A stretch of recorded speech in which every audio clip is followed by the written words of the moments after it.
안녕하세요. 구자령입니다.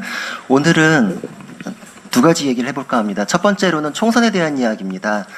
저희는 공천 신청자에게 한 30가지 정도의 서류를 요구해서 받았습니다. 그 중에는 자기 검증 진술서라는 것도 있습니다. 133개 항목에 걸쳐서 범죄 이력, 세금 문제 등 뭐 이런 것까지 물어보나 싶은 항목까지도 세세하게 검증을 요구했고, 문제가 있다면 소명서까지 제출하도록 하였습니다. 조국 씨나 이재명 대표 같은 경우에는 그것을 작성하면 거의 범행 일지나 자수서 정도가 됐을 겁니다.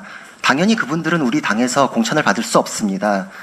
그런데 우리가 통제할 수 없는 영역에서 그분들은 이번 총선에 나오겠다고 합니다.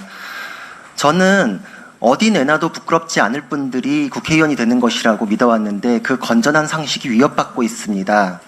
어디에 내놔도 부끄러운 그분들이 기어코 국회의원이 되려고 합니다. 총선은 범죄자들이 면죄부를 얻는 수단이 아닙니다. 국회의원 배지가 수갑을 푸는 도구로 쓰여서는 안 됩니다. 동료 시민 여러분께서는 이번 선거의 성격을 규정하실 수 있습니다. 국민의 대표를 뽑는 선거인지 범죄자 방탄 채워주는 선거인지, 이번에 잘 선택하신다면은 앞으로 범죄자들이 재판에서 안 된다면 총선으로 나가자라는 엉뚱한 생각을 하지 못하게 될 것입니다. 그리고 두 번째로는 민생에 대한 이야기입니다. 설 직전 민생 투어에서 윤석열 대통령께서는 자영업자의 고충을 듣고 즉각적인 조치를 지시하셨습니다. 자영업자가 청소년이 위조 신분증으로 술, 담배를 사고 그걸 이용해서 협박을 하고 돈을 내놓지 않으면 자진신고를 해서 영업정지를 맞도록 한다라는 이야기를 했었을 때 왜 이것이 아직도 시정되지 않느냐라고 즉각적인 조치를 주문하셨고, 관계부처에서는 3시간 만에 이 부분을 고려해서 업주가 피해를 입지 않도록 하겠다라는 조치안을 내놨습니다. 저는 그 장면을 보고 마음이 뜨거워졌습니다.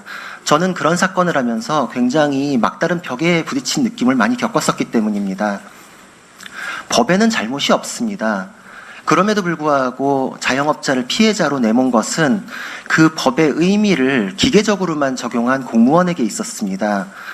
그 안에서 개별 구체적인 사안을 살피고 억울한 점이 없는지를 살펴서 재량을 발휘할 수 있었으나, 그렇게 하지 않은 것은 내가 그거에 대해서 책임이 따를까봐, 세세하게 들여다보면 나만 귀찮을까봐 그런 무사한 일, 보신주의가 피해자를 양산해왔던 것입니다. 그런 태도는 잘못이 없는 법을 잘못된 법으로 만들고 왜곡합니다. 이번 대통령의 조치는 법치주의를 바로 세우고 법의 의미를 더 명확하게, 더 빛나게 만든 것입니다. 이런 조치는 헌법의 수호자로서의 책임을 다한 것이라고 생각합니다. 이런 조치는 관심과 애정에서 비롯됩니다. 우리 당에서도 설 연휴에 명절 인사 선물로 책정했던 예산을 연탄 봉사활동에 사용하였습니다. 관심과 애정에서 그간 해오던 일들을 기계적으로 하지 않고 다시 들여다보고 있습니다. 저희도 정부 여당으로서 대통령과 함께 민생에 대해서 관심과 애정을 쏟고 있습니다.